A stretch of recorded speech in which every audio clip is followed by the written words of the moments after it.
Good evening, welcome back to my new blog. যে যেখান থেকে আমার এই ব্লগটা দেখছো, আশা করব সবাই খুব ভালো আছো। ঈশ্বর সবাইকে খুব ভালো রাখুক, সবার মনের আশা পূর্ণ করুক। আমরাও ভালো আছি।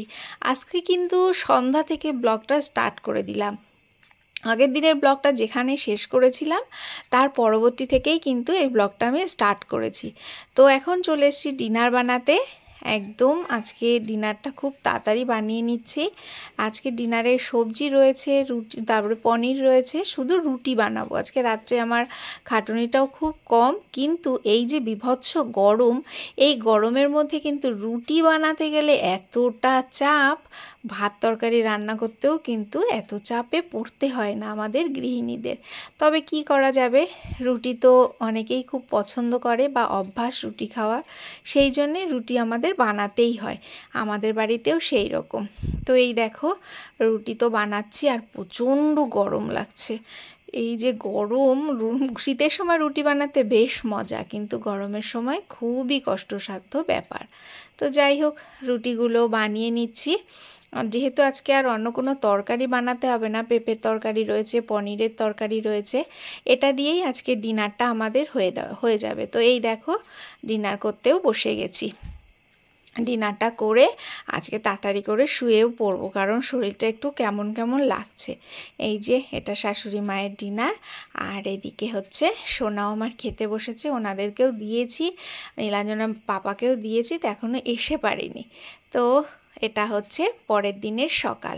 তো সকালবেলা রাত থেকেই বৃষ্টি পড়া শুরু হয়েছে, আর সকালবেলা দেখো বৃষ্টির জলে গাছগুলো কি সুন্দর, মানে কালার এত ভালো লাগছে দেখতে, বলার মতো না। আর বৃষ্টি কিন্তু টুপটুপ করে পড়েই যাচ্ছে। যতটা গরম, বৃষ্টিতেও কাজ হচ্ছে না। তো ঘুম থেকে উঠেই বৃষ্টি দেখে তারপর মানে জানলাটা খুলেই দেখছি বৃষ্টি, তারপর চলে এসেছি ফ্রেশ হতে। তো হাত মুখটা ধুয়ে নিচ্ছি ব্রাশ করে, তারপর অন্যান্য কাজগুলো গুছিয়ে নেব। বৃষ্টি হলে যে একটা ঠান্ডা অনুভব, সেটা কিন্তু একদমই হচ্ছে না। গরম যেমন তো গরম রয়েই গেছে, তবে একটুখানি গরমটা কমেছে। যে মাত্রা অতিরিক্ত গরম পড়েছিল, মানে একদম সহ্য করা যাচ্ছিল না। এই বছরের আবহাওয়াটা না একটু কেমন জানো, মানে এত গরম পড়ছে, আবার যখন বৃষ্টি হচ্ছে অনর্গল বৃষ্টি হয়েই যাচ্ছে, আবার বৃষ্টি থেমে গেলে সেই যে গরম সেই গরম, বুঝতে পারছি না আবহাওয়াটা যে কি হচ্ছে। তো এবার আমি ঘরগুলো সব ঝাড়ু দিয়ে নিচ্ছি। ঘরগুলো ঝাড়ু দিয়ে বাসি কাজ সব গুছিয়ে তারপর আমার আবার রান্নাবান্নাগুলো গোছাতে হবে। আর বাইরে কিন্তু এখনও টুপটুপ করে বৃষ্টি পড়ছে। তো ঘরটা আগে ভালো করে ঝাড়ু দিয়ে, ঘরটা বলতে সব ঘরগুলোই খুব ভালো করে ঝাড়ু দিয়ে নিলাম। ঝাড়ু দিয়ে নিয়ে তারপর আমি আবার সোনার এক্সামও রয়েছে আজকে, সেগুলোও কিন্তু ওকে আমার গুছিয়ে দিতে হবে। তো সংসারী গৃহিণীর, মানে আমরা সংসারী গৃহিণীরা যদি অলস হই, তাহলে কিন্তু সংসার পুরোই অচল। সংসারী গৃহিণীরা অলস হলে সংসার কিন্তু একদমই অচল হয়ে পড়বে। তাই আমাদের সংসারী গৃহিণীদের কখনো অলস হলে চলবে না, অ্যাক্টিভভাবে কাজ করতে হবে। আমি অনেককেই দেখেছি, অনেক গৃহিণীরা আছে, তারা কিন্তু সংসারের কাজগুলো একদমই করতে চায় না, মানে এত অলসতা তাদের। তো আমি ভাবি যে এরা কিভাবে এত অলসতা ফিল করে। তো একটুখানি যদি অ্যাক্টিভ হয়, সংসারের কাজকে যদি একটু ভালোবেসে করে, তাহলে কিন্তু এই অলসতাটা আসে না। সংসারের কাজটাকে একটা রুটিনের মধ্যে আনতে হবে, তাহলে দেখবে টাইমের মধ্যে সব কাজগুলো কিন্তু গুছিয়ে আমরা করতে পারবো। আর সেটা ভালোবাসা থাকলে কি হবে, কষ্টটা কম হবে, কিন্তু সেটা অনেকেই বোঝে না। এত অলসতা, তো ভাবি মানুষ এত অলস হয় কি করে, কারণ আমরা তো অত অলস নই, ওই জন্যই আমাদের মাথার মধ্যে এই চিন্তাটা আসে যে মানুষ এত অলস হয় কি করে। আর তুমি দেখবে যদি অলসতা কাটিয়ে সংসারটাকে ভালোবেসে কাজ করো, তাহলে খুব মজা পাবে। কারণ সংসারী গৃহিণীরা যে কাজগুলো আমরা করি, এটাও কিন্তু একটা আর্ট বলতে পারো। কারণ আমাদের সংসারটাকে আমরা যত সুন্দরভাবে গুছিয়ে রাখবো, আমাদের বাড়ি ঘর, আমাদের সংসারটা তত সুন্দর দেখতে লাগবে।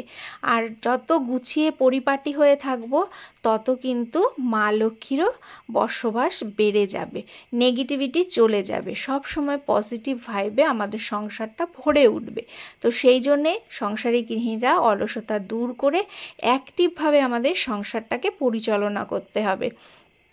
যদি তুমি অলসতাটাকে ভালোবেসে ফেলো তাহলে দেখবে সংসারের কোনো কাজই তুমি টাইমের মধ্যে করতে পারছো না।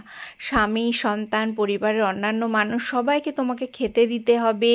তাদের, যদি তোমার কোনো হাউসকিপার না থাকে, তাদের খাওয়ার বাসনগুলো মাজতে হবে, রান্না বান্না করা বাসন মাজতে হবে। সংসারে অনেক কাজ থাকে, সেই কাজগুলো কিন্তু আমাদের গৃহিণীদেরই করতে হয়।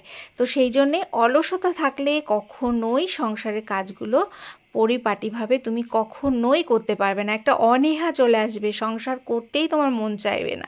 সেই জন্যে সংসারটা আমাদের অলসতা কাটিয়ে সুন্দরভাবে গুছিয়ে তুলতে হবে, যদি একটা রুটিন সেটের মধ্যে দিয়ে আমরা চলতে পারি তো সেটা করাই ভালো।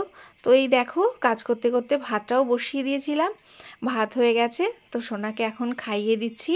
সোনা খেয়ে এখন চলে যাবে স্কুলে, তারপর আমি আবার আমার বাকি কাজগুলো করব। তো সব মানুষ তো সমান হয় না, আর সব মানুষের দেখার ক্ষমতাও সমান হয় না।